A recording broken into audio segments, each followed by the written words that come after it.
Gazeta, olha eu aqui de novo para mais uma transmissão ao vivo direto da nossa redação. E eu já queria falar para você que está nos acompanhando, já vi que tem um pessoal aí deixando os comentários, já está nos acompanhando, já está compartilhando a live, mas você que está nos assistindo, não deixa de compartilhar essa live, não deixa de mandar para os amigos, de curtir, de comentar, que a gente quer conversar com você. Bom, o assunto de hoje, de agora, né, é direito da criança e do adolescente. E para falar sobre isso, a gente está recebendo aqui o Lauro Trindade. Bem-vindo, Lauro. Muito obrigado, um prazer muito grande estar aqui com vocês. Espero que a gente possa ter aí um momento de muita contribuição e troca, né? Isso aqui é muito importante. Sim, vamos ter sim. Então, você que tem sua dúvida sobre direito da criança e do adolescente, sobre conselho tutelar, já vai mandando aí pra gente, que na medida do possível a gente vai lendo e vai conversando aqui. Bom, Lauro, já tem gente nos acompanhando, o Antônio Aribe tá nos acompanhando aqui, a Bárbara de Carvalho já deixou o seu comentário. Opa! Já tá nos acompanhando aí também. Legal. Vale ressaltar que o Lauro está transmitindo também pela página dele, então vão ter comentários na página dele e na nossa, e na medida do possível a gente vai conversando, ele está ali acompanhando também, já vai trazendo para o bate-papo que o pessoal comentar aí. Convidando a galera. Que eu trago aqui o que o pessoal comentar, e se porventura a gente não conseguir responder todas as perguntas durante a live, tenho certeza que o Lauro vai entrar lá e vai responder todo mundo. Com certeza. Beleza? Show! Vamos começar, Lauro? Vamos lá. Para começar, se apresenta aí pra galera. Eu me chamo Lauro Trindade, costumo dizer que é meu nome artístico, né? Não, é o nome de trabalho mesmo. Lauro Vicente Trindade. Estou consultor em direitos humanos da criança e do adolescente. Minha formação é teologia, filosofia, mas eu costumo dizer que a minha maior formação sempre foi e sempre será ser educador social. Desde muito antes eu sempre gostei de trabalhar no terceiro setor, trabalhar nesse segmento, ainda mais com o segmento musical, como educador social, com crianças e adolescentes. É uma missão. Costumo dizer até para os conselheiros tutelares que mais do que ser um trabalho, né? Você é um missionário. Você trabalha em prol do zelamento pelo cumprimento dos direitos de criança e adolescente. Eu sou uma pessoa que é assim, espontânea, tento ser tranquilo o tempo todo, nem sempre a gente consegue, porque a nossa vida é muito corrida. Em suma, assim, eu sou um apaixonado pelo Conselho Tutelar, pelos mais de 30 mil conselheiros tutelares e pelos direitos humanos de crianças e adolescentes. Aliás, parabéns a todos os conselheiros tutelares. Sim. Ontem foi o Dia Mundial do Conselheiro Isso, Tutelar. é Dia Nacional do Conselheiro Tutelar, dia 18 de novembro. 18 de novembro. Então, parabéns a todos os conselheiros tutelares. Parabéns. Eu já tive a oportunidade de conviver com um, né? Minha mãe foi conselheira tutelar. Há algum tempo eu sei quais são as dificuldades. Uma vez conselheira para sempre. Bom, o Antônio Aribe já deixou aqui seu boa tarde. Boa tarde, Antônio. Deixou parabéns para a Gazeta e para você. Laura, eu queria que você contasse pra gente como que começou a sua trajetória na defesa da criança e do adolescente. Eu sempre gostei e sempre trabalhei com música, né?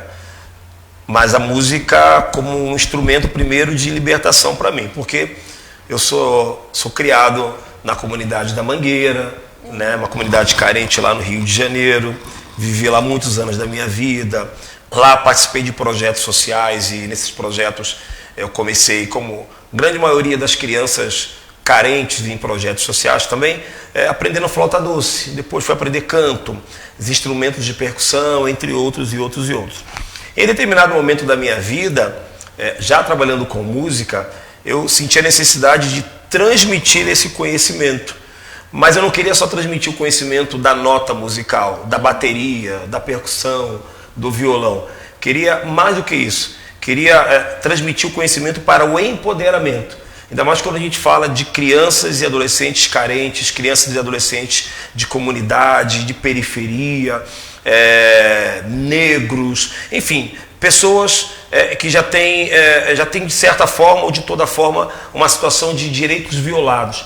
Então, comecei a trabalhar com isso já há alguns anos, algo que sempre me deu muito prazer. Hoje eu tenho ex-alunos, ex-sócio-educandos, que na época tinham 6 anos, 7, 8, 9, hoje tem 19, tem 20, são pais, mães, e o legal é que você semeia algo e isso continua se perpetuando, porque eles costumam me chamando de tio Lauro, tio Lauro, tio Lauro, às vezes até dá um constrangimento, tipo, uns galalau de 20 e poucos anos, mas eu vejo assim, que a semeadura que você faz, uma determinada vez uma pessoa disse para mim assim, Lauro, a semeadura ela é opcional, mas a colheita é obrigatória.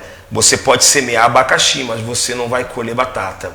E isso que me traz, assim, que me faz gostar e amar disso que eu faço. Já trabalhei em áreas administrativas, áreas contábeis, mas lá no fundo, sabe, quando alguma coisa diz assim, olha, você está no lugar errado.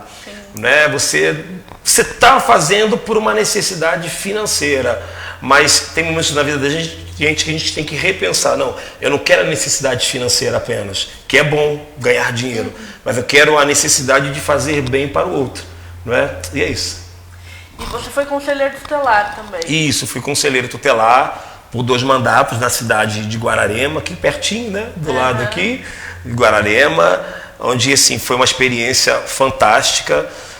Eu digo para as pessoas o que certa vez um amigo me disse, que todo mundo na vida, não é, dizem que você tem que nascer, crescer, viver, gerar um filho, escrever um livro, plantar uma árvore e morrer. Eu falei, mas no meio disso tudo aí, seja conselheiro tutelar, porque te dá uma dinâmica, uma visão de vida totalmente diferente, onde você vai entrar sem saber o que você faz.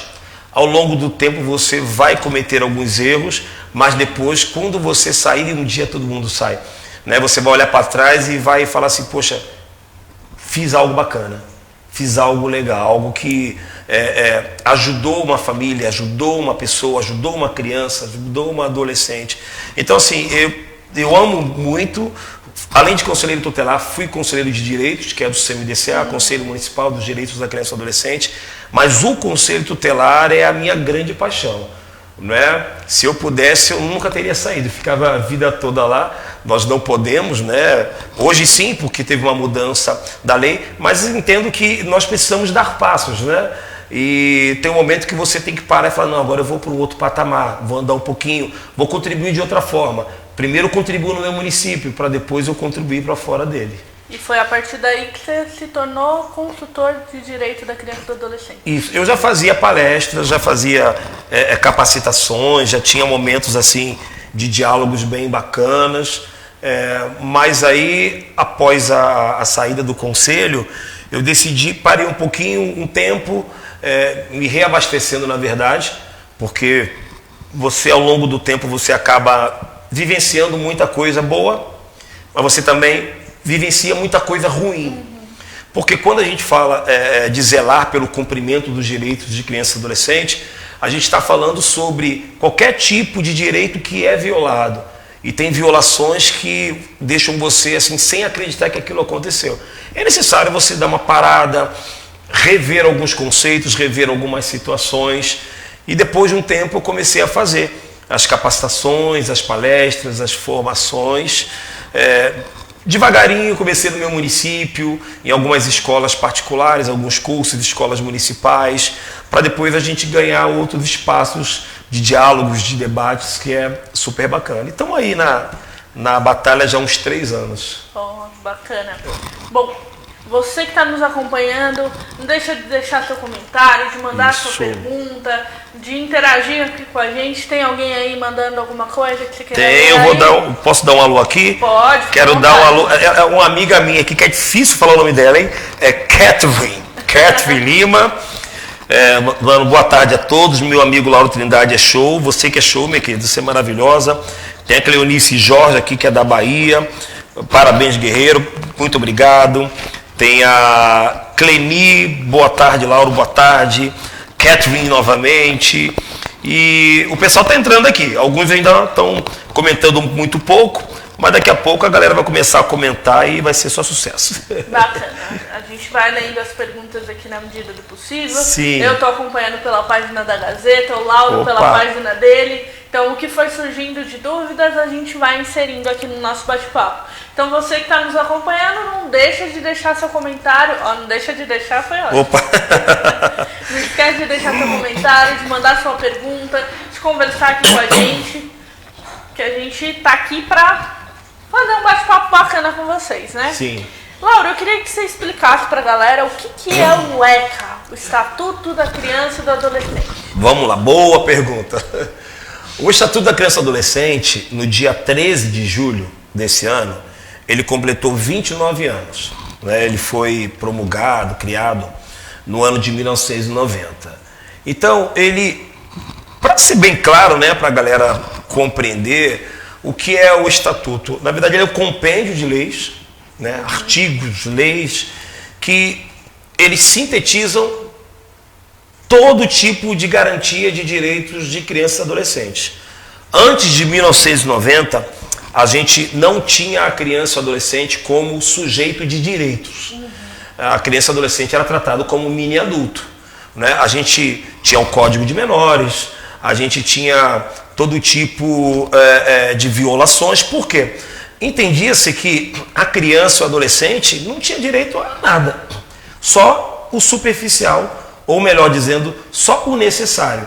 Então, se você tinha direito só ao necessário, a educação não era importante, ou tão importante. Né? Uma criança ela poderia, deveria estudar, mas se ela deixasse de estudar para trabalhar, isso era normal. E a gente sabe, vê, entende que hoje isso não é normal. Uma criança que abandona a escola, um adolescente que abandona a escola, que ele está no seu momento de formação, né, para poder trabalhar, ele está queimando etapas, ele está trabalhando fora do tempo, é exploração de trabalho infantil. Então a lei foi criada justamente para não apenas inibir, mas acabar com todo tipo de violação de direitos contra crianças e adolescentes.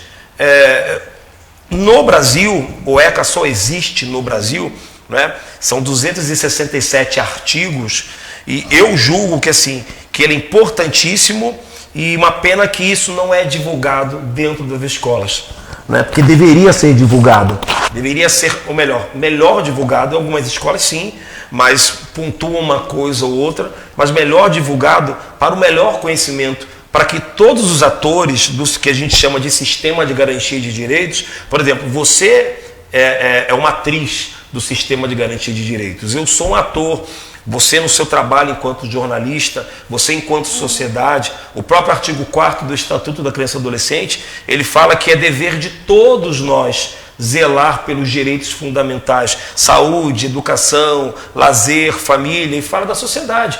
Todos nós somos sociedade. A responsabilidade não é apenas do conselheiro tutelar. A responsabilidade do conselheiro tutelar, do conselheiro de direito, da jornalista, da ex-conselheira tutelar, de todos nós. Então a lei foi criada para isso. Infelizmente no Brasil, nós temos uma coisa que já é de muito tempo, que, como diz o ditado, depois que derrubam o portão que se coloca o cadeado.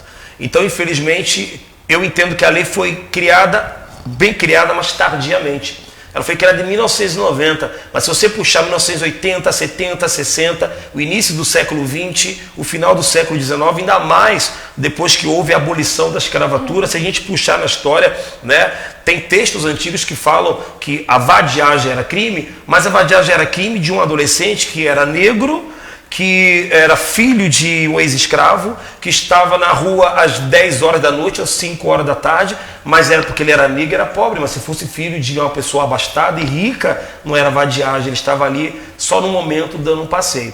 Então a lei foi criada, a lei é importantíssima, e é importantíssimo que as pessoas compreendam um pouco mais essa lei. Bacana, ó, tem mais gente comentando, falando aqui com a gente. Bastante. Bastante. E aí o Lauro citou que é responsabilidade de todos nós, né? E quem quiser participar um pouco mais ativamente, tem as conferências, né? Sim. Aqui no estado de São Paulo a gente tem a conferência lúdica, que permite que as crianças e os adolescentes discutam as leis. Além disso, tem a conferência da criança e do adolescente. Comenta pra gente um pouco a respeito disso. Inclusive você já participou, né? Já me lembro do encontro lúdico. Era um pouco menor, né? Eu acho que você estava em Arujá, não foi isso? Eu já estou entrevistando entrevistador, olha. Na verdade, o meu eu participei primeiro em Biritiba-Mirim, a regional foi em Guararema. Exatamente. Se eu não estou enganado, no ano de 2013, eu acho que é eu não me recordo. Melhor a gente não recordar, porque a gente vai lembrando da cidade. Olha, e a estadual foi em Águas de Lindóia. Isso, Águas de Lindóia, eu não fui nessa. Olha, a conferência, o nome já diz tudo, né? Conferência para se conferir. Né? Infelizmente, em muitos municípios, o poder público ele é muito relapso no que diz respeito ao direito da criança e do adolescente. Eles fazem aquilo que é o básico. Então, a criança e adolescente tem direito à educação, escola. Tem direito à saúde, hospital. Tem direito a lazer, o esporte. E esquecem que não é só isso. Existem muitas outras situações que precisam ser estabelecidas. E as conferências, tanto lúdicas quanto as conferências gerais, chamadas conferências da criança e adolescente, são exatamente esse momento de diálogo, de contribuição e, acima de tudo, de cobrança das próprias crianças e adolescentes ao poder público. Por quê? Por exemplo, nós tivemos ano passado as conferências, né? Esse ano, inclusive, era para haver a conferência, era para ter a conferência estadual e a conferência federal nacional. E assim, a federal nacional não ocorreu. Porque também tem uma série de situações aí de políticas, né, que tem um viés que não compreende que isso seja importante. Mas esse é um assunto para uma próxima reportagem, entrevista. Então, assim, as conferências é um espaço democrático de direito, de diálogo de crianças e adolescentes. Eu costumo dizer que, assim, nós, adultos, deveríamos, no máximo, ter direito à voz. E olhe lá, porque são eles que são os protagonistas. Eles que são os atores, que tem que cobrar o seu vereador, os seus vereadores, cobrar aos seus prefeitos, para que se estabeleça de fato aquilo que está lá no artigo 4º. Quantas e quantas crianças e adolescentes hoje estão em municípios que não têm fundamentado um projeto de esporte, um projeto de teatro, um projeto de música? Um exemplo lá da minha cidade, eu não me lembro qual conferência porque eu não participei, mas hoje em dia nós temos monitores de ônibus dentro dos ônibus, não é? Das escolas municipais e também estaduais.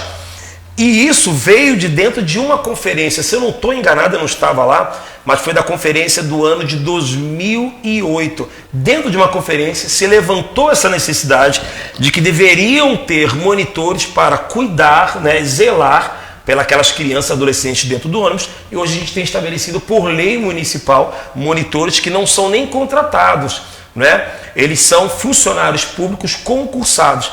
Então é muito importante. Tem município que ainda não faz conferência porque não julga isso ser importante, mas é uma importância grande porque a criança e adolescente precisa ter o seu espaço de voz e vez, sempre, mesmo infelizmente que seja só no momento de conferência.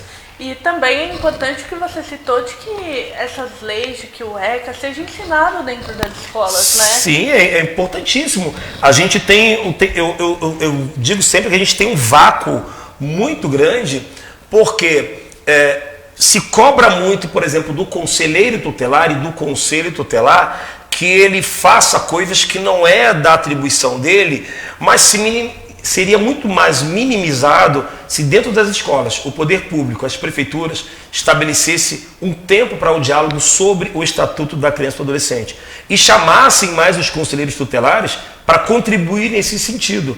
Mas a gente acredita que isso não vai acontecer. Bom, vamos dar atenção para a galera que está interagindo aqui. Vamos! A Vilma Lourenço, ela mandou assim: Lauro Trindade, mestre em Direitos Humanos de Criança e Adolescente. Uau. Boa tarde a todos. Uau, obrigado.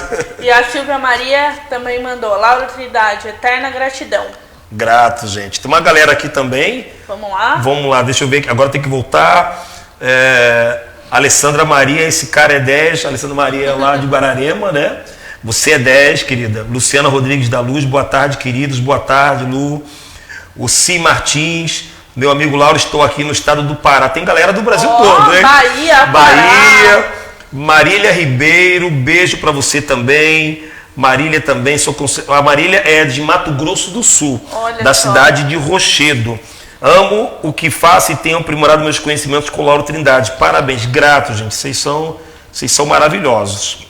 É isso, aqui acabou. A galera tá entrando. Sabe como é que é live, né? Vai e volta, vai e volta, vai e volta, vai e volta. Você que tá. Ó, o Douglas Augusto, que é um super fã aqui nosso, que sempre acompanha o nosso trabalho. Em Legal. todas as lives ele participa. Ele mandou boa tarde a todos. Boa tarde. E ele falou que não sabe o nome do convidado. É o Lauro Trindade. Lauro O Lauro Trindade Trindade é consultor de direitos da criança e do adolescente. A gente está aqui batendo um papo sobre direito da criança e do adolescente. Vamos falar agora sobre conselho tutelar. Douglas, se tiver alguma pergunta, já vai mandando aí pra gente, que daqui a pouco a gente insere aqui no bate-papo, tá bom? Vamos lá. Lauro, você falou a respeito do conselho tutelar, de que o conselho tutelar faz funções que não é dele, Sim. muitas vezes.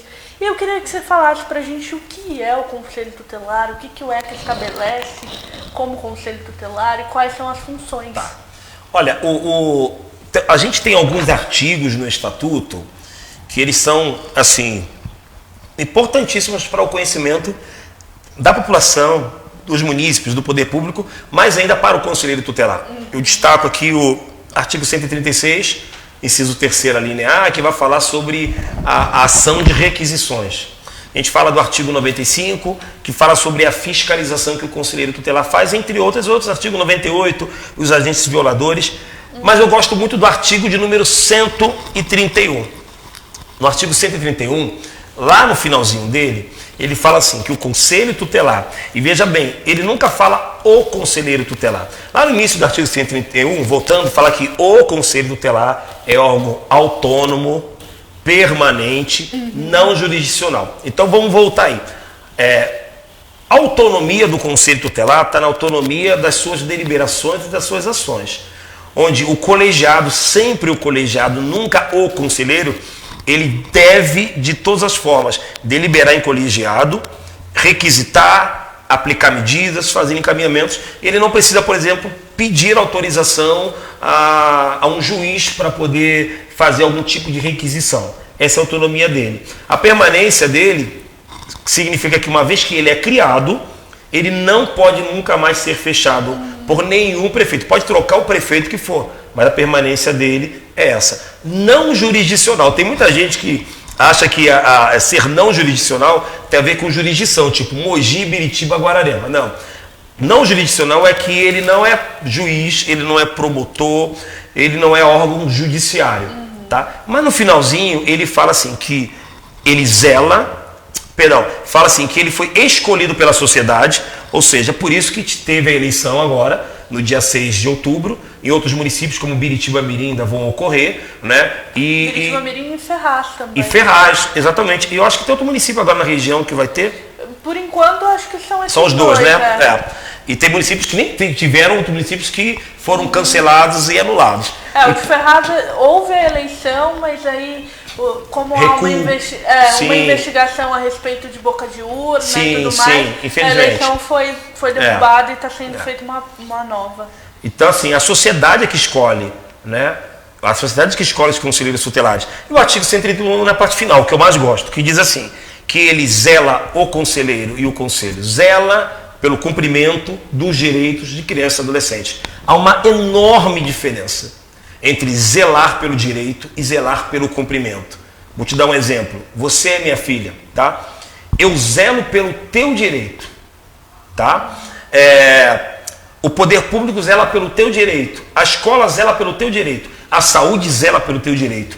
Mas eu sou conselheiro tutelar, eu zelo para que se cumpra, ou seja, eu, Lauro, conselheiro tutelar, cobro da educação, cobro da saúde, cobro da assistência social, cobro do poder público, cobro de todo mundo para que o teu direito se estabeleça. E aí a diferença é que quem zela pelo direito faz, quem zela pelo cumprimento requisita. Conselho tutelar, ele não é órgão de execução, ele não executa nada, ele requisita o serviço. Ele não faz atendimento, ele não é psicólogo dentro da sede, ele não é médico, ele não é assistente social. O conhecimento que ele traz ao longo da vida agrega e muito. Porque se você é formado em jornalismo e você se torna conselheiro tutelar, quando você estiver no seu colegiado, você vai ter uma visão ampliada de um fato que eu não sei. E aí você pode contribuir e ajudar o conselheiro nesse sentido. Agora, o papel primário do conselheiro tutelar é ele zelar pelo cumprimento, não executar. requisitar serviços e cobrar a tudo e a todos se não estão de fato cumprindo aquilo. Porque não adianta ele requisitar. O zelar é eu requisito, eu fico de olho, eu cobro, eu velo, eu cuido e se eu tiver que representar, eu represento também, porque não está fazendo aquilo que é de fato o seu papel.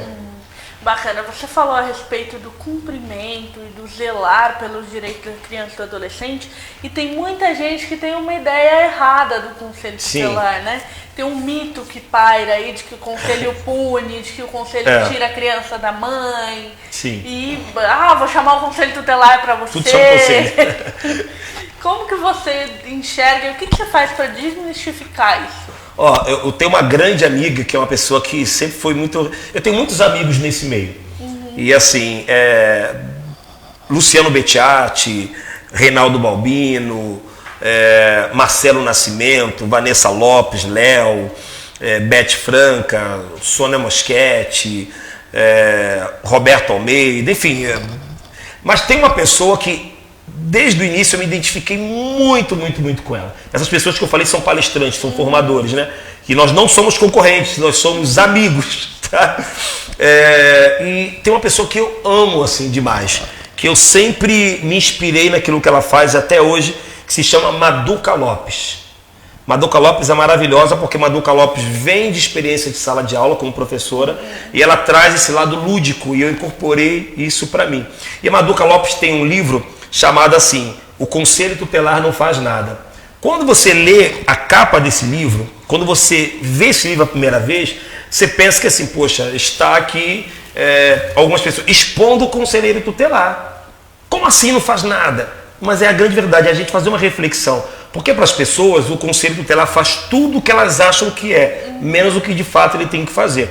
Existem situações, por exemplo, o artigo 107 e 172 do Estatuto da Criança e do Adolescente vai falar sobre a questão do ato infracional. O ato infracional, né, cometido pelo adolescente. Quando a gente fala sobre o ato infracional da criança que comete ato infracional, nada mais é do que um crime. As aplicações de medidas são do Conselho Tutelar. O ato infracional aí já é uma outra situação de adolescente que compete ao Judiciário, ao Ministério Público e à autoridade policial. E muitas vezes, né, delegados, policiais, a população, ela acha que é o seguinte, o adolescente está dentro da delegacia, o conselheiro tutelar tem que se deslocar da sua casa às 3 horas da manhã para ficar na delegacia tutelando o adolescente. Veja bem, o conselheiro tutelar e o conselho não tutela a criança nem adolescente. Ele tutela o direito da criança e do adolescente. Muitas vezes, por exemplo, um adolescente está dentro de um hospital porque ele bebeu muito e o SAMU levou para lá. Primeiro, que o adolescente beber não é crime, não é um ato infracional. Quem cometeu o crime é quem vendeu, artigo 243 do Estatuto da Criança e do Adolescente. Quem vendeu para ele que cometeu o crime, ele é levado para lá. Aí o hospital, automaticamente o que faz? Chama o conselho tutelar. Não sei se a tua mãe passou muito por isso, né? Eu sei que passou, da sua mesma época. Chama o conselho tutelar. Por quê? Porque não conseguiu contato com o pai, não conseguiu contato com a mãe. Só que enquanto o adolescente estiver dentro da unidade de saúde, ele é responsabilidade única e ímpar da unidade de saúde. A gente tem lá o artigo 136, inciso 12º, que fala que o conselho tutelar pode estar em alguns espaços como esse aqui, para poder explicar, eu estou conjecturando em outras palavras, para ficar mais claro, explicar à população, à comunidade, os munícipes, qual é o seu papel para que evite com que os direitos continuem sendo violados ou haja uma revitimização, né? Hoje se encontra ainda uma barreira muito grande, porque por mais que o conselheiro e o conselho vá explicar sobre isso, muita gente às vezes acaba falando assim, não, mas veja, vocês não servem para nada. Quantas e quantas vezes já falaram comigo assim, olha, aquele adolescente cometeu latrocínio, roubo seguido de morte, né? Ele merecia a morte. Fala, não, mas para isso tem a lei, o ato infracional, ele vai em medida socioeducativa em meio fechado e tal. Aí, tá com pena? Leva para sua casa, né? Falei, bom, não dá para você dialogar. O que a população precisa compreender e o que o conselheiro tutelar também precisa compreender, porque assim, eu vejo que os dois acabam tendo culpa. A comunidade que não conhece e muitos conselheiros tutelares que agem de forma equivocada, que sabe que na lei está dizendo que não faz, que não deve, que não é. Mas às vezes, para agradar um, agradar outro, agradar um prefeito, agradar um vereador, agradar seja lá o que for, ele acaba atribuindo a si aquilo que não é e acaba se colocando até em risco e colocando em risco também os seus colegas de trabalho, as pessoas que estão lá. Então, uma dica que eu sempre dou para os conselheiros tutelares: leiam, se empoderem. E sempre, quando você for falar um não, você fundamenta o seu não, porque também não adianta só dizer não. Eu dizer não para você, não adianta de nada. Eu posso chegar para minha filha, ela pedir: pai, eu quero, uma filha de 9 anos, pai, eu quero ir para uma festa rave. Eu digo: filha, não, né? Mas não porque eu não quero, não porque eu não quero na resposta. Não porque vai acontecer isso, você não tem idade, por aí vai. É muito importante essa função de conselheiro tutelar, mas é muito difícil, porque assim, de ambos os lados, não há às vezes uma compreensão, mas eu acredito que a coisa vai melhorar. Eu tenho fé. Acredita que sim. Vamos dar atenção para a galera aqui. Vamos então. Lá. Ó, o Reinaldo de Jesus, ele esteve aqui na semana passada com a gente, também numa live da Gazeta. Ele falou: boa tarde. Sou o Reinaldo de Itacoaquecetuba, amei estar aí, tirando o nervosismo. Imagina, Reinaldo, acontece, está convidadíssimo a voltar, tenho certeza que vai estar mais relaxado, vai conseguir se desenvolver melhor, mas está convidadíssimo a voltar, a gente está sempre aberto a te receber aqui. E da próxima vez, volta com a tabaco que você falou que fica mais seguro. Sim. Vamos lá. O Felipe Lima falou: Lauro Trindade, grande exemplo. Tem ótimas postagens de forma diferenciada e clara. E daqui a pouco a gente vai falar um pouquinho sobre isso. Beleza. E aí o Douglas, ele falou que gostou muito do assunto que a gente está tratando aqui. E ele deixou uma pergunta: quais são os principais direitos da criança e do adolescente? Tá, deixa eu só dar um alô aqui na galera, porque aqui no meu fica aqui comentários da Ward Party, acho que é isso, e comentários do vídeo ao vivo. Aí eu tenho que ir lá e voltar. Aí eu quero dar um alô pra galera aqui que falou do vídeo ao vivo. Aqui a Vilma Lourenço, lá de Lusiânia, lá em Goiás, tá mandando um alô Goiás, aqui. Goiás, tá? O negócio tá bom. A Silvia Maria, que é aqui de Minas Gerais, aqui do ladinho. Elizabeth Bazê, que é aqui do Rio de Janeiro. Deise Rodrigues. Galera, beijo enorme no coração de vocês. Então, assim, os principais não, né? Os direitos fundamentais da criança e do adolescente, essa é a pergunta dele, né? Estão estabelecidos lá no artigo 4º do Estatuto da Criança e do Adolescente. Assim, eu vou tentar lembrar todos, que é bastante coisa, mas assim, o direito à educação, à saúde, convivência familiar, esporte, lazer, enfim, está lá no artigo 4º, né? Tem hora que começa a dar um branco na cabeça da gente. E foram estabelecidos logo no início de propósito, porque você começa lá no artigo 1º do Estatuto, fala da criação dele, né? O artigo 2º fala da questão para o que é o Estatuto, né? Criança até 12 anos incompleto e adolescente dos 12 aos 18 anos incompleto, ou seja, até os 17 anos, não 18 anos completos. E aí você tem o artigo número 4º, que fala de todos os direitos fundamentais. E eu costumo sempre falar nas capacitações, palestras que eu dou por aí, o seguinte, que o artigo de número 4º ele tem que estar alinhado com o artigo de número 98, porque o artigo de número 4º fala dos direitos fundamentais. E o artigo de número 98 vai falar sobre os agentes violadores desses direitos fundamentais. Então, os direitos fundamentais da criança e do adolescente estão lá no artigo 4º. Bacana. Então, a gente falou aqui sobre falar sobre direitos, sobre disseminar essa mensagem, explicar para as pessoas. Você tem um projeto muito bacana. Sim. Chamado Pensando Fora da Caixa, que é um canal no YouTube. Você faz vários vídeos falando a respeito de direito da criança e do adolescente, faz paródias também. Demais! Conta pra gente um pouquinho aí a respeito desse projeto. Tá. O projeto Pensando Fora da Caixa, ele começou assim de uma forma muito despretensiosa, né? Começou no ano de 2016. Eu me lembro que o primeiro vídeo que eu fiz foi um vídeo que teve, hoje está... Talvez, a última vez que eu vi estava em 7 mil views o vídeo. né, falando sobre uma fala, olha aí, que coisa redundante, falando sobre uma pontuação de um apresentador de TV que criticou o conselho tutelar porque ele não tomou determinada atitude de uma criança que estava sendo explorada na questão do trabalho infantil.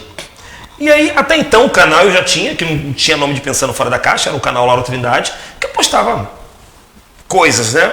Depois eu comecei a ver que aquele canal tinha uma visibilidade legal. E aí eu comecei a fazer vídeos muito normais, falando sobre o Estatuto da Criança e Adolescente, onde eu sentava, vídeos muito crus, inclusive, eu sentava e falava da lei. E aí um dia eu fiz um vídeo onde eu fiz 3 personagens. Um era o conselheiro tutelar, um era um pai que ligava para o conselho tutelar e informa sobre uma situação de direito violado, e outra, um era um conselheiro, um era um delegado e um era um promotor. Esse não era do pai. E, nossa, uma repercussão muito boa, porque eu usei a arte do teatro, porque eu sou de teatro também. E aí, um palestrante também, conhecido meu, amigo, pessoa super bacana, que é o Giovanni Borges, lá de Minas Gerais, ele falou, cara, você acertou em cheio, essa aí é a tua vibe, isso aí, porque assim, a gente faz, então a gente vai se completando, essa é a tua vibe. E aí eu comecei a fazer os vídeos nesse sentido, e aí eu comecei o projeto, e o Pensar Fora da Caixa é justamente nesse sentido de trazer a lei de uma forma diferente, com música, com teatro, nas minhas capacitações eu faço isso, nas minhas palestras eu faço isso, eu uso muita paródia, muita música, muita brincadeira, lógico. Palestra, dependendo da palestra é uma coisa, minhas palestras são todas motivacionais porque eu sou coach de inteligência emocional, então eu uso mais esse meu lado coach, né, de mexer com a pessoa, de brincar. Eu não gosto apenas de falar, eu gosto de trazer a pessoa para dentro do contexto, né? E aí surgiu a ideia de fazer paródias. E aí, inclusive, tem uma paródia que eu gosto muito, que é em cima daquela música de Depois do Prazer, do Só Pra Contrariar, que o nome da paródia é Depois do Empoderamento. Eu posso até cantar? Baixei aqui, vamos ver aqui. Vou ver se vai sair o som altinho aqui, vamos ver. Vamos ver se eu vou lembrar da letra também, né? Vamos lá. Presta atenção. Que ela fala justamente sobre essa questão do conselheiro que trabalha errado. Se eu não esquecer a letra, ó. Eu tô lendo ECA, LDB Loas. Vou me empoderar, crescer e aprender. Já fiscalizei festa de boas. Olha a pior parte. Já aprendi criança, já dei susto em bebê. Delegado chamou e o medo bateu. Eu bem rápido peguei o carro que tava lá no CT. Pela rua corri, quase que eu bati. Giroflex no teto do carro até eu botei. Uau, uau, uau. E depois que cheguei, me aproximei. A PM já tava prontinha na porta pra me envolver. A prancheta mostrou, logo então assinei. Me lasquei porque naquele B.O. eu fui me envolver. Vai! Ainda bem que esse tempo não deixou saudade. Saudade. Só pensando na loucura morro de verdade. Ou a galera gosta, eu espanto de vez na live. Hoje eu sei muito bem e nunca mais me engano. Não me engano. Formação continuada, eu tô arrasando. Tô arrasando. E é isso aí. E a formação continuada. Ixi. Só pedir pra tirar o áudio aí, ó. Eita, como é que tira aqui? Peraí, que sai para do vivo. E a formação continuada tá lá no artigo de número 134 do Estatuto da Criança e do Adolescente, tá? Que é muito importantíssimo. E é isso. É o momento que a gente... O que a gente não faz para ganhar uns likes, né, minha gente? Mas é isso. Então, o projeto é esse. A gente falar do conselho, do Estatuto da Criança e Adolescente de uma forma diferente, de uma forma bacana. Eu costumo... E tá na minha página, tá no meu canal, tá em tudo quanto é lugar das minhas redes sociais, né? Eu costumo sempre dizer que eu não sou melhor nem sou pior. Eu faço apenas diferente. Do meu jeitinho, né, bacana, para trazer um entendimento de uma forma mais, não diria mais clara, mais sensível, mais suave. Porque a lei em si, quando você pega a lei, o Estatuto da Criança e Adolescente, começa a te dar um nó na cabeça. Então eu costumo e gosto de fazer desse jeito para ter uma melhor assimilação. Beleza. Quer ler o que o pessoal falou aí? Opa, pera aí. Onde é que eu parei aqui? Deixa eu ver aqui. Eita, tem muita coisa, hein? Muita coisa? Aninha que falou aqui. Você Martins. Ó, tem pessoal de Rondônia. O Ronaldo de Paula é da cidade de Pinheiral, que é Rio de Janeiro, já estive lá fazendo palestra. O promotor quer mandar nos conselheiros exigindo que eles fiquem em loco no carnaval. A gente pode falar sobre isso depois. Leandro de Rondônia. Rondônia também tem um respeito muito grande por você, eu também tenho um respeito muito grande por Rondônia. O Cid de novo, né? E ainda fala de Jesus Cristo e louva a Deus. Eu tento cantar. Aninha Teodoro, adoro paródias desse cara, ele é simplesmente fera, obrigado. A Cleonice novamente, pensando fora da caixa, show. É show, Marília. Rogério Santos. Rogério Santos é um grande amigo de vida, assim, né? A gente tem uma diferença mais ou menos de idade, acho que uns 12 anos, talvez. E o Rogério, eu conheço o Rogério desde quando ele tinha, acho que uns 9 anos, mais ou menos, lá na comunidade da Mangueira. E aí, mas quem aqui? Vamos lá. Peraí. Janeide, não é isso? É isso. Não sei o que é, mas e por aí vai. Onde encontro essa música para apresentar ao meu colegiado? Eu vou gravar, eles estão perguntando da música que eu acabei de cantar. Eu tenho no meu canal no YouTube essa música. Se você olhar no canal lá, galera, se você colocar Lauro Trindade / Pensando Fora da Caixa, ou Lauro Trindade ou Pensando Fora da Caixa, você vai encontrar aí os meus vídeos e tem esse vídeo aí depois do empoderamento. Pode colocar lá que é só sucesso. Sucesso. Bom, Lauro, vamos lá? Vamos. Quer falar a respeito dessa questão do carnaval? A gente tem um problema muito, muito grande. Porque é o seguinte, para muitos do Poder Judiciário, juízes e promotores, eles entendem que o Conselho Tutelar é o puxadinho deles. Alguns até dizem assim, o Conselho Tutelar é a mão do Ministério Público e do Judiciário. E não é. Por isso que o Conselho Tutelar é autônomo. Porque ele não está subjugado a eles, não depende deles, como o Poder Público, o Ministério Público, melhor dizendo, e o Ministério Público e o Judiciário também não estão ao Conselho Tutelar. Mas, infelizmente, quando a gente chega em época de carnaval, é batata, né? Batata é coisa de antigo, é certo. No frigir dos ovos, no apagar das luzes, chega um documento para o Conselho Tutelar, exigindo, na verdade, que o conselheiro e o conselho vão fazer fiscalização. E eu estava aqui no final de semana, agora passado, na cidade de Coatis, onde eu estou fazendo 5 finais de semana de capacitação, falando justamente sobre isso, que é uma grande, imensa covardia, isso que fazem com os conselheiros tutelares. Porque 6 horas fecha, por exemplo, o fórum e 5h55 manda para os conselheiros. Aí o conselheiro tutelar acaba acatando, ele não tem tempo de pedir uma reconsideração, ou ele tem medo de não fazer, e, enfim, tem uma série de coisas, né? Só que o judiciário tem que entender, e ele sabe quais são as atribuições do Conselho Tutelar. E essa atribuição de estar numa festa de carnaval não compete, só um minutinho, ao Conselho Tutelar. Vou te dar um exemplo. Vem um documento dizendo que para os conselheiros tutelares estarem na festa do peão de Mogi das Cruzes, né? Aí na reconsideração, o que o conselheiro tutelar pode e deve fazer? Primeiro, senhora excelentíssima juíza ou juiz fulano de tal, vem por meio desta, né, explicar, informar que não é atribuição do conselho tutelar tal mistério. Por quê? A portaria principal de entrada onde será averiguado se está dentro da faixa etária determinado segundo o que a senhora colocou e dispôs aqui, cabe à empresa contratada para fazer o serviço.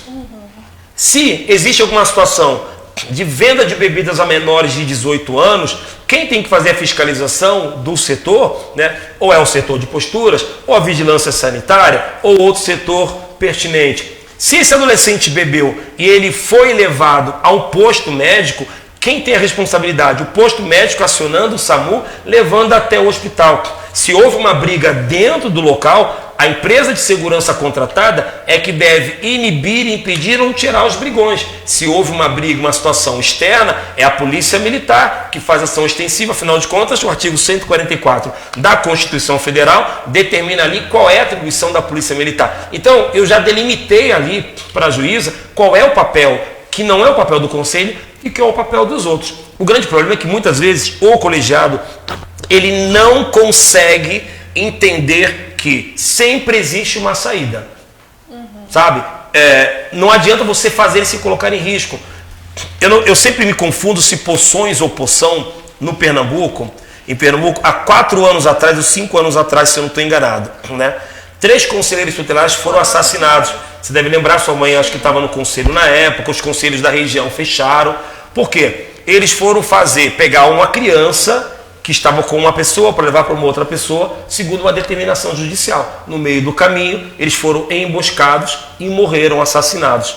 Tanto os 3 conselheiros, 2 homens e uma mulher, a avó da criança, a criança não, porque o pistoleiro não estava ali para matar a criança, mas matar aquelas pessoas. Então, a gente sempre pode dizer não, mas tem que fundamentar não. Não adianta só chegar para o juiz e falar assim, eu não vou fazer. A Constituição Federal, no artigo 5º, nos diz que nós temos direito à ampla defesa e contraditória. Então, eu prefiro sempre responder, né, mesmo que eu seja, mesmo que façam alguma representação, mesmo que haja alguma denúncia, responder posteriormente do que fazer e aquilo que não é minha atribuição. Agora, tem que fundamentar. Só falar não é o que a gente está falando anteriormente. Vou falar não para minha filha, que ela não pode ir uma festa rave, ela vai de qualquer jeito, porque eu não estou fundamentando o meu não. Então, esse é o problema que está acontecendo, que o Ronaldo trouxe aqui. É lamentável, até o Ossi Martins está falando que é lamentável essa realidade. É uma realidade que a gente tem e é lamentável. Bom, o Douglas Augusto, ele deixou mais uma pergunta. Ele falou de que forma, na verdade ele perguntou se a forma em que a escola ensina pode ferir algum direito da criança. Isso é muito relativo. Porque assim, o que a gente tem como parâmetro hoje? LDB. Então, por exemplo, eu tenho LDB, eu tenho o documento lá. Não vejo nada que fira alguma questão de direito fundamental da criança. Óbvio que, se numa escola, por exemplo, seja ela pública ou particular, chegar algum material que eu, enquanto pai, não concorde, que vá ferir a questão da integridade física da minha filha ou minha, física não, a questão da minha religiosidade, o meu pensamento ideológico, enfim, eu tenho o direito sim de chegar e fazer uma pontuação de não aceitação quanto àquilo.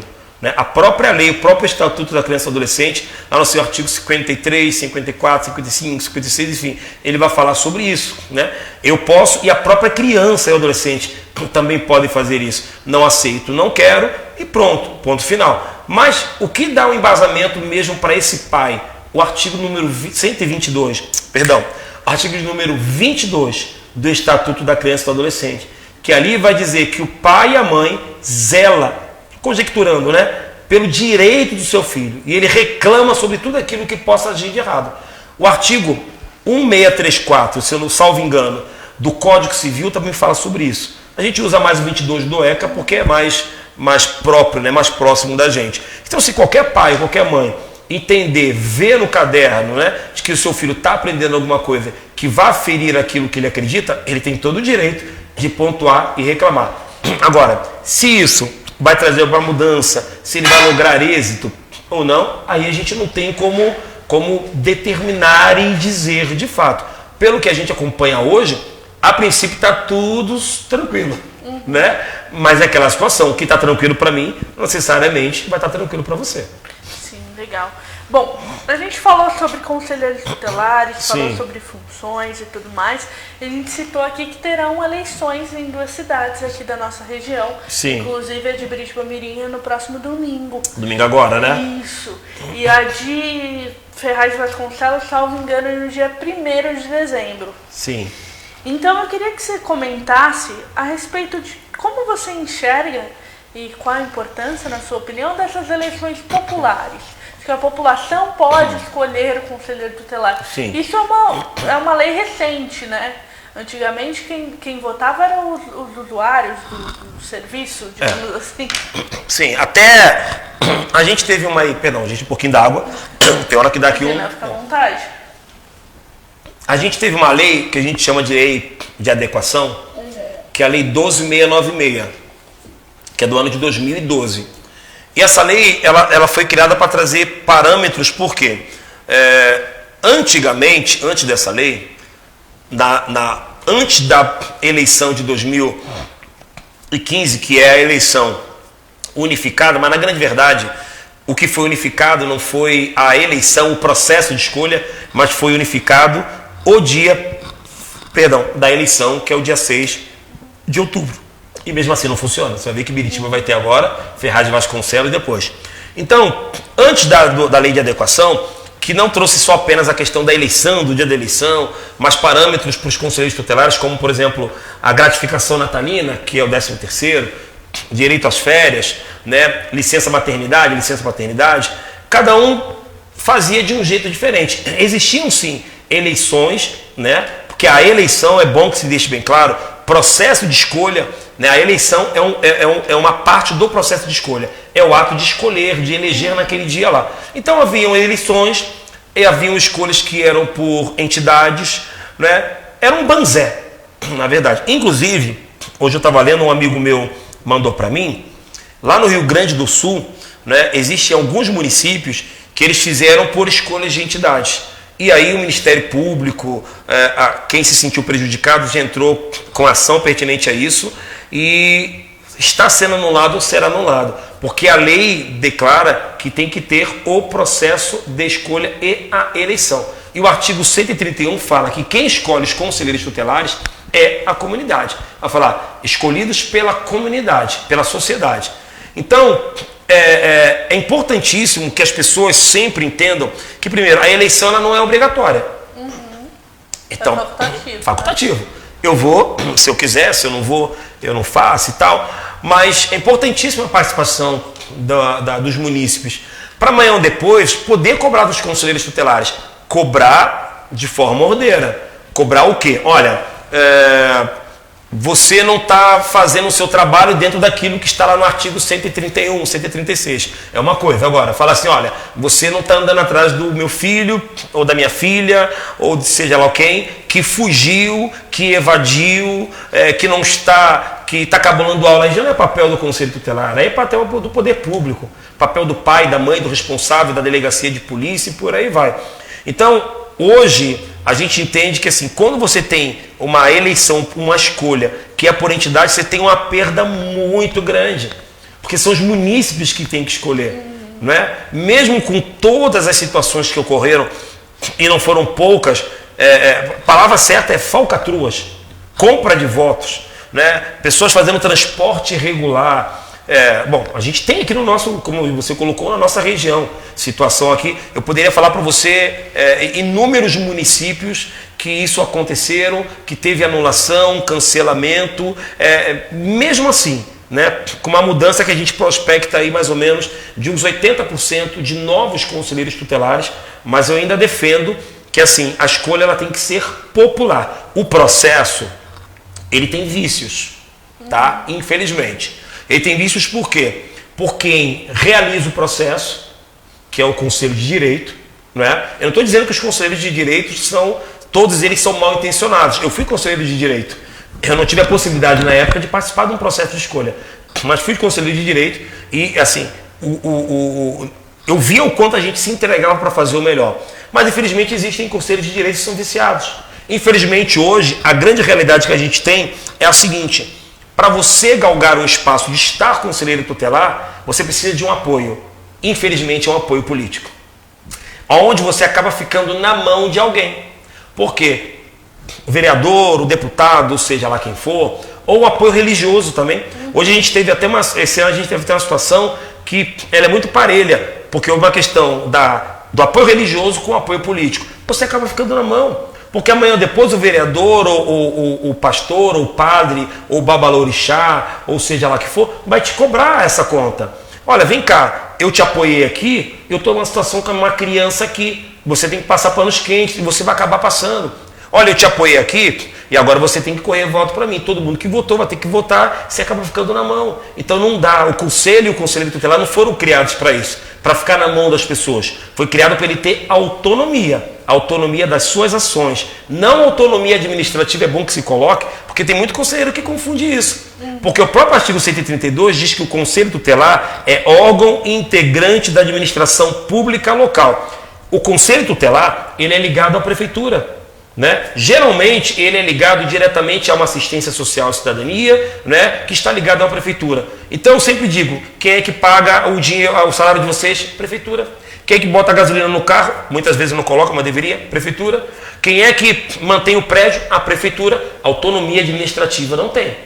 Ok? Autonomia das ações tem sim. Então, voltando para finalizar, é importantíssimo que a comunidade participe. Né? Esse ano teve uma participação muito boa, apesar dos pesares, mas se no seu município, você que está assistindo, tem essa situação de escolha por entidade, você pode mover o Ministério Público, porque o Ministério Público, ele é artigo 139 do Estatuto da Criança e do Adolescente, o fiscal do processo, e entrando com essa ação, vai anular esse processo todo. Bacana.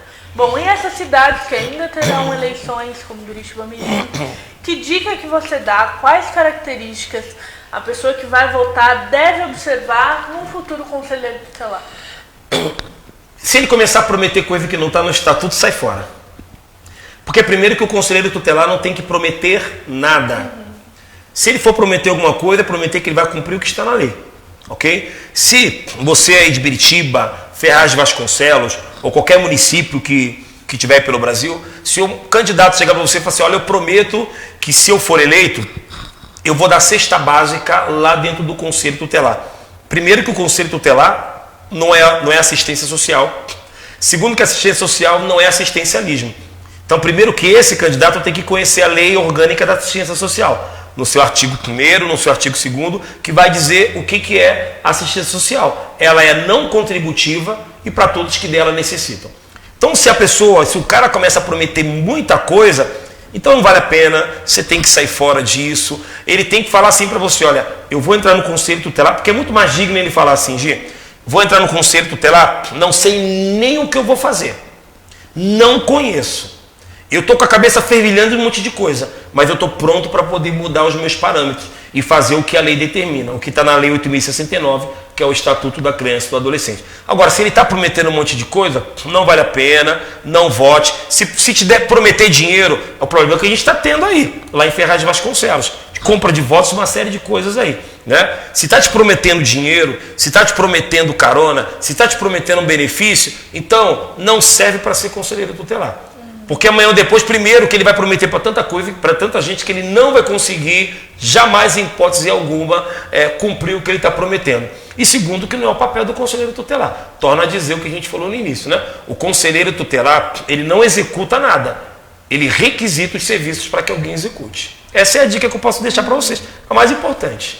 Vale ressaltar, você falou a respeito da pessoa entrar e dizer, eu não sei nada. Sim. Quando é eleito, eles têm que passar por uma capacitação. Hein? Sim, existe uma capacitação.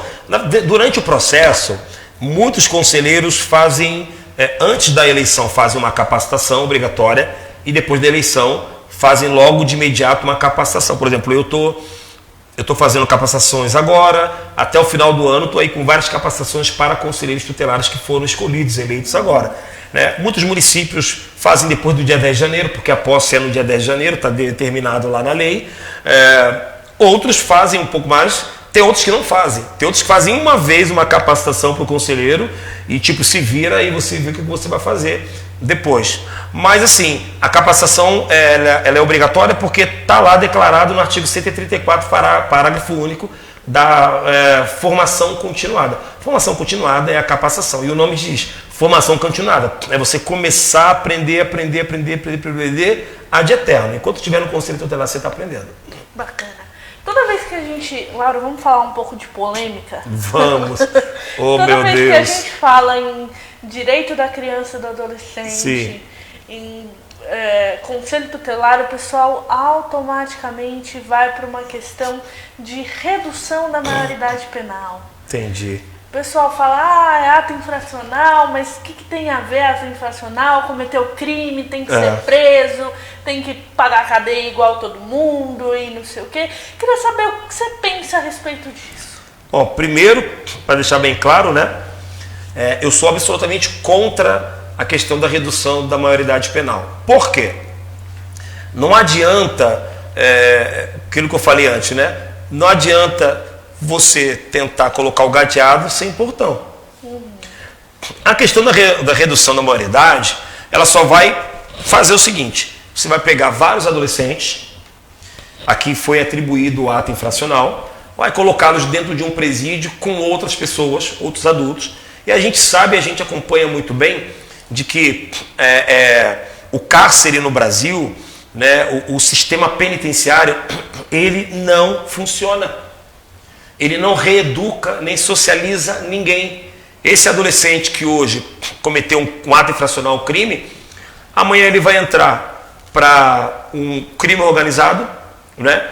E aí ele vai ficar pior do que ele já era. Primeiro ponto, né? Nós temos a lei, o estatuto, que, no meu ponto de vista, ela beira a perfeição. Não pode dizer que é perfeito, porque nada é perfeito, mas ela beira ali a perfeição. Né? E ela traz parâmetros dentro do que diz o ato infracional sobre a questão do adolescente.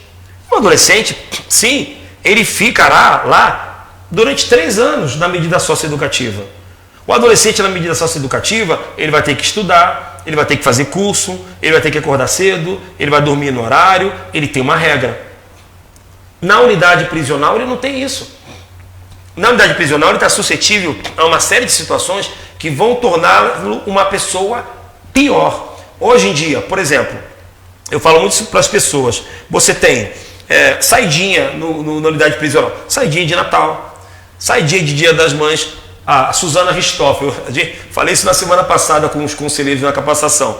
Seria trágico se não fosse cômico, ou cômico se não fosse trágico. A Suzana Richthofen matou o pai e a mãe, saiu na saidinha de Dia das Mães, saidinha de Natal, Dia das Mães, saidinha de não sei o quê. Você não tem isso na medida socioeducativa. O adolescente fica lá. Se ele tiver que ficar os 3 anos, ele vai ficar os 3 anos lá.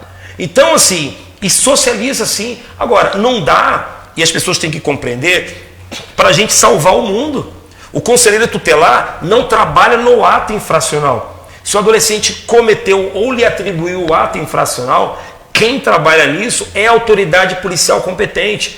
É o policial militar que vai conduzir a delegacia. Na delegacia ele vai chamar o pai, a mãe ou o responsável, pessoa indicada pelo adolescente, ou ele vai informar isso, direcionar ao Ministério Público, que vai para o Judiciário, e ele vai para a Fundação Casa, por exemplo, aqui em São Paulo. E as pessoas confundem muito que o Conselho Tutelar passa a mão na cabeça, palavras deles, de mini bandidos. Primeiro que eles não são mini bandidos, não existe mini bandido. Então defina, ele é bandido ou não é bandido? Defina o que é, não no meu pensamento. Né? Ele é um adolescente que cometeu um ato infracional. Quando a gente começa a vir para esse lado mais do social, por assim dizer, a gente começa a entender que atrás de um texto, eu uso sempre essa frase, atrás de um texto existe todo um contexto. E o contexto, o que levou esse adolescente a isso? Porque ninguém nasce ruim, ninguém nasce mal. Em algum momento aquele adolescente foi levado a isso. Eu não estou dizendo que ele não é culpado, eu não estou dizendo que ele não cometeu o ato infracional. Eu estou dizendo que algo o levou àquilo. Lógico que eu não posso justificar a minha ausência financeira para cometer um delito. Como eu disse para você, eu fui criado no morro, fui criado numa comunidade, numa favela, né? Eu hoje aqui sentado conversando com você, eu ter um tênis como esse era impensado. Não que seja grande coisa, né? Eu ter um relógio bom era impensável. Né? Na minha casa onde a gente morava, os filhos, o pai, a mãe, a avó na comunidade, no morro, negro, periférico, né? Me lembro de falar até hoje com as pessoas que eu dizia assim, a procurar um emprego, e lá no Rio de Janeiro tem 2 ruas do Domingos Ferreira, uma no Morro da Mangueira, na favela, e uma em Copacabana. Eu entregava o currículo, a pessoa falava assim, onde que você mora? Rua Domingos Ferreira. Copacabana? Não. Ah, tá bom, eu vou entrar em contato. Eu estou há 30 anos esperando o contato da pessoa. Por quê? Porque eu era da comunidade. Né? Na comunidade eu já tomei, tem que falar isso, já tomei tapa na cara de policial militar, porque eu olhava para você e falava assim, você é bandido, você é mau caráter. Ou seja, você tem um estigma. Eu poderia me tornar um bandido, poderia me tornar uma pessoa viciada, poderia estar preso, mas escolhi um outro caminho. Mas muitos amigos meus não tiveram a oportunidade, não quiseram ter a oportunidade. Por isso que é importante as pessoas terem esse cuidado extremo quando você começar a estigmatizar um adolescente.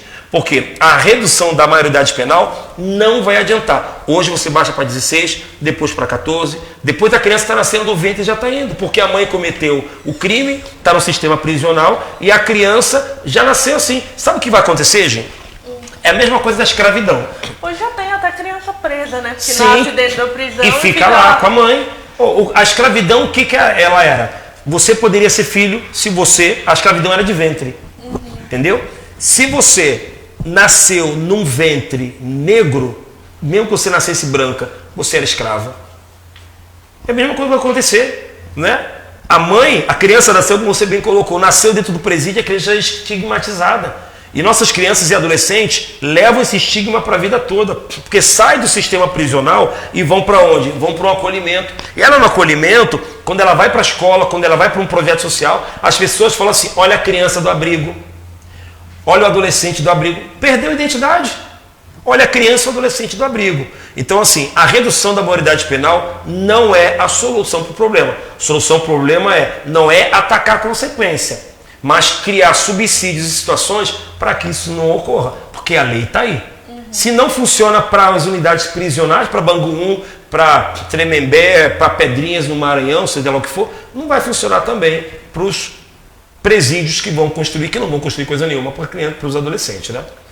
A respeito disso, teve uma entrevista que eu fiz com a doutora Chavelle Facenda. Sim. Ela é uma especialista em direitos prisionais, em Código Penal, e ela falou uma frase que me marcou muito a respeito disso. Ela disse que a gente quer ressocializar quem não foi socializado. Sim, perfeito. Muito do que você falou, que muita gente tem o contato com o Estado, e esse primeiro contato é pelo Estado Polícia, é pelo tapa na cara, como você citou. Sim. E tudo mais. Você quer ver um exemplo? É assim, você só pode cobrar alguém sobre algo que ela sabe, né?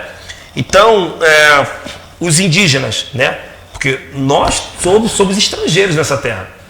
Os donos dessa terra aqui foram mortos. São os indígenas. Se cobrava muito os indígenas uma postura quando eles não sabiam. Querer falar de Deus para o indígena quando ele só conhecia Tupã. Entendeu?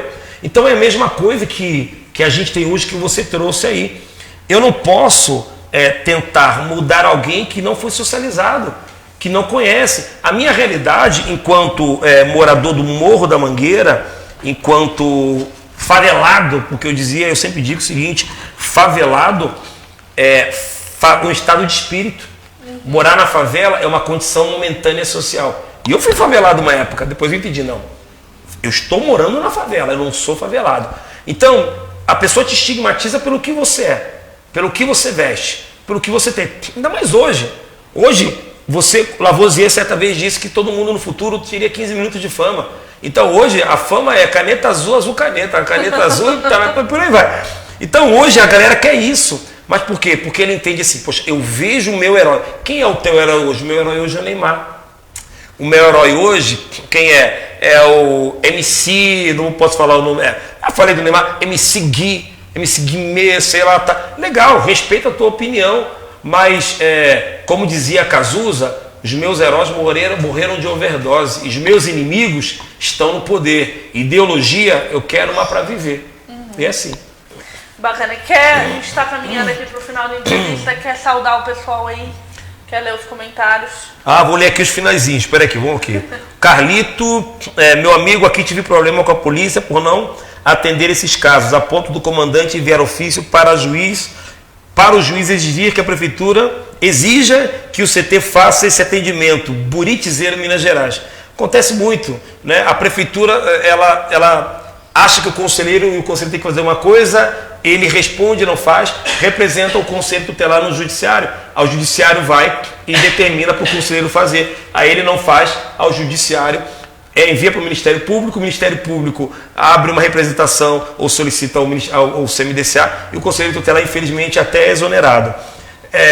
Janeide Gomes, sobre a redução da maioridade penal, concordo e penso como você, Laura. Isso aí. Aninha Teodoro, verdade. Trabalhei em 2 casas e as crianças sofriam muito com o preconceito das pessoas. Sim. Sônia Mosquete, minha amiga aqui, falta de políticas públicas. E é isso mesmo. Eu finalizo os comentários com essa fala da Sônia. Porque se você não tem políticas públicas funcionais, você não tem nada. Outro dia, tem tempo na verdade, talvez uns 4 anos mais ou menos, eu passei aqui e eu vi umas crianças fazendo malabares. Malabares não, vendendo água em frente ao shopping de Mogi. Tem bastante. Bastante. Para mim, eu parei na mesma hora o carro, né? E eu fui na direção daquela criança. Cadê teu pai, tua mãe? Tá, peguei o telefone e liguei para a polícia, para o 90, que não é o conselho tutelar, né? É a polícia ou uma equipe de abordagem de rua da assistência social. Porque assim, que a gente tem que entender que atrás daquela criança, por isso é a polícia, que está fazendo ali venda de bebida, tem um adulto que está explorando aquela criança, tá? E só que assim, cadê a política pública que garante aquela criança na escola? Porque veja bem, eram 11 horas da manhã, aquela criança ou deveria estar na escola, se preparando para ir para a escola. Cadê a política pública? Cadê a saúde, educação, assistência? Cadê essa galera? E aí cai tudo no colo de quem? Do conselheiro tutelar. Porque o que ele faz? Ele requisita o serviço. Mas como que ele vai requisitar algo e se algo não funciona? Aí o que ele tem que fazer? Pela não oferta do serviço, ele tem que representar a prefeitura no judiciário. Mas é uma coisa que eu sempre disse desde quando eu era conselheiro tutelar. Eu prefiro 1000 vezes que se resolva, que a política pública aconteça, do que ter que representar, porque até ir para o judiciário chegar e cobrar a prefeitura, aí ela entrar com recurso, aí com o segundo recurso, segunda instância aí, terceira instância, seja lá o que, não pode falar disso, né? E a criança está sendo lá revitimizada. Sim. Esse é o grande problema, né? Então, assim, esse é o ponto que a Sônia colocou aqui. Falta políticas públicas, né? Há um déficit muito grande nos municípios do Brasil. No domingo, passou uma reportagem no Fantástico falando sobre isso. Crianças lá no estado do Pará que não tem saneamento básico hoje, e a gente vive numa realidade que não é nossa. A nossa realidade hoje é de um smartphone, é de um tablet, é de uma televisão LCD de 78 polegadas. A criança tinha que ir no córrego para poder pegar água para tomar banho. A criança tinha que andar cerca de 1 hora para poder ir para a escola, sabe? Cadê a política pública? E o prefeito e a prefeitura e as pessoas enchendo o seu bolso com falcatruas, com roubos. E aí o conselheiro tutelar tem que fazer o papel dele, que eu acho muito digno e importante, e por isso que as pessoas precisam valorizar e muito esses guerreiros. Porque ontem, no dia 18 de novembro, foi comemorado, né? O meu amigo Marcelo Nascimento fez uma live que ele perguntou assim, no dia 17, é dia de luta ou dia de comemoração? Eu digo são os dois. Eu comemoro de estar e de fazer, mas é um dia de luta. Porque os conselheiros tutelares no Brasil não são valorizados. Tem conselheiro tutelar no Brasil que recebe um salário mínimo e com desconto ele recebe R$800. E aí o município quer que ele trabalhe em exclusividade ao conselho tutelar. E como é que um pai de família que tem 2, 3, 4, 5 filhos, enfim, ele vai ganhar R$800, ele vai pagar um aluguel, ele vai colocar comida dentro de casa, sustentar os seus filhos com R$800, ele não pode vender nem um chup-chup, um picolé, um sacolé dentro de casa, porque senão alguém vai lá e vai representá-lo no CMDCA e ele vai tomar desde uma advertência verbal até uma suspensão por tempo indeterminado sem direito ao recebimento de pagamento. É muita covardia, é muita injustiça. São mais de 30 mil conselheiros tutelares em todo o Brasil. Mais de 30 mil conselheiros tutelares no Brasil. Nós temos uma disparidade muito grande. Existem municípios que hoje recebem um salário de mais de R$10.000. Existem municípios que recebem um salário mínimo. Ninguém quer mexer no salário de quem recebe mais. O que a gente está lutando, depois dessa questão que aconteceu... Oi? É por uma igualdade. Uma igualdade. O que a gente está trabalhando, né, é que haja uma lei orgânica do Conselho Tutelar, uma lei geral, para que haja, de fato, assim, uma igualdade. Bota um salário de R$3.000, né? Porque o Conselho Tutelar, ele não trabalha só, o Luciano Bettiati, né, que é palestrante, ele fala que ele não trabalha, o Conselho Tutelar não pode trabalhar só por paixão pela causa, ele precisa comer, ele precisa de dinheiro, ele precisa receber, né? Então, que haja, né, prefeitos, né, que essa live chegue aí para o Brasil todo, que haja respeito pelos conselheiros tutelares. Fazer só o dia 18 de novembro, tapinha nas costas, falar parabéns, vocês são campeões, é muito legal. Mas aí depois no dia 20, dia 19, 20, 21, como é que fica? É conselheiro tutelar passando necessidade. Conselheiro tutelar tendo que levar papel para dentro papel sulfite para dentro do conselho tutelar, porque não tem papel, porque não tem impressora e por aí vai. Então, a gente espera realmente que haja uma mudança, porque os conselheiros tutelares merecem todo o respeito. Obrigado, Lauro. Obrigado por vir falar com a gente, por bater esse papo. Obrigado a todo mundo aí que nos acompanhou. Hoje teve gente de toda a parte do Brasil aí. Sim, sim. Bastante gente. Eu tenho certeza que eu vi ali, tem um monte de comentário. Tenho certeza depois Legal. que o Lauro vai dedicar um tempinho. Opa, pra, muita gente. pelo menos falar um oi aí para você que estava nos acompanhando. Sim. Queria deixar o espaço aberto para você fazer suas considerações finais. Fique à vontade. Primeiramente eu quero agradecer aqui a Gazeta, né, pelo espaço, Gazeta Regional, pelo espaço que foi aberto para a gente falar sobre o Conselho Tutelar, que se abram mais e mais espaços para que a gente possa contribuir nesse sentido e explicar qual é o papel do Conselho Tutelar, porque é um órgão de extrema, mas extrema necessidade e importância no nosso Brasil. Quero agradecer a cada um dos parceiros aqui, conselheiros tutelares, que tiraram um tempinho para poder falar, para poder contribuir. E o meu recado, né? Primeiro, assim, eu quero pedir para que vocês me procurem nas redes sociais, canal Pensando Fora da Caixa. Se você colocar Lauro Trindade / Pensando Fora da Caixa, ou Lauro Trindade ou Pensando Fora da Caixa, você me encontra lá, é o meu canal. Tem vídeos bem lúdicos, brincadeiras, canto, dança, e a gente fala do Estatuto, paródias, e a gente fala sobre o Estatuto da Criança e Adolescente com esse enfoque mais lúdico, né? E a minha mensagem final é para todos os conselheiros tutelares. Eu vou fazer igual o pessoal fala na rádio, agora eu vou falar olhando para você, na televisão. Olha, eu sei, eu vou fazer na verdade uma reflexão, tá bom? Existe um filme chamado As Aventuras de Pi. E Pi era um jovem que ele saiu da Índia com seus pais, né? E seu pai era dono de um pequeno circo e saiu da Índia para procurar um espaço melhor para sua família. No meio do caminho houve uma situação em que o seu barco foi a pique, afundou. E o Pi conseguiu sobreviver dentro de um pequeno barco com alguns animais. O animal mais voraz daquele barco era um tigre, enorme tigre. E todos os dias o Pi, ele dormia com o olho aberto e o olho fechado. Por quê? Ele sabia que aquele tigre ia, de alguma forma, querer devorá-lo. Não porque o tigre era mau, mas porque o instinto do tigre e a fome fariam assim. E aí, todos os dias ele lutou contra aquele tigre até que ele conseguiu chegar são e salvo e se salvar. O que eu quero dizer com isso? Muitas vezes, conselheiro tutelar, você precisa conviver com o tigre no teu barco.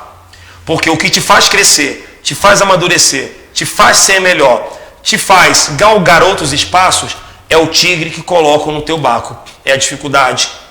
São as pessoas que vão o tempo todo querer difamar você enquanto conselheiro tutelar. São as situações que vão se levantar. Então coloque sempre um tigre no teu barco. Cortella sempre dizia o seguinte, que quando você tem alguém do seu lado que bate sempre nas tuas costas concordando, isso é chato. O bom são aquelas pessoas que são oposição, porque a oposição te faz crescer. Em meio à tua dificuldade, cresça sempre, porque eu tenho a certeza absoluta que cada um de vocês é uma flecha. E a flecha, quanto mais puxada para trás, mais impulso ela toma para poder ir mais e mais e mais longe. Um beijo enorme no coração de vocês. Vocês são todos amados. Muito obrigado pelo carinho de vocês e tamo juntos sempre, tá? Deus abençoe. Lauro, brigadão a todo mundo que nos acompanhou aqui. A Gazeta, a gente tem live de segunda a quinta-feira, sempre ao meio-dia, às 17 horas. Se você quiser ver a nossa programação, está no nosso Facebook, também no Instagram, Gazeta Regional. A gente sempre publica, sempre traz coisas lá. Amanhã a gente vai receber aqui o Cláudio Ramos, vereador lá de Ferraz, e também... Conheço. Conhece o Cláudio? Claudinho, conheço. E também a gente vai receber aqui, às 17 horas, o Jorge Paes, que foi candidato a vice-presidente do Brasil pelo PSOL. Ele vai vir aqui bater um papo com a gente sobre política. Então fica ligado, tem muita programação, muita coisa bacana. Acompanha a gente aí, não esquece de curtir, de compartilhar, de mandar para os amigos. Esse é um assunto que todo mundo precisa saber, que todo mundo precisa ouvir. Então manda aí para todo mundo, compartilha, curte, comenta, conversa aí com a gente, que a gente está aqui para isso. Obrigada a todo mundo que nos acompanhou. Lauro, obrigado mais uma vez. Eu que te agradeço pelo carinho, pelo respeito. Tamo junto. Tamo junto. Obrigado. Obrigado. E até a próxima.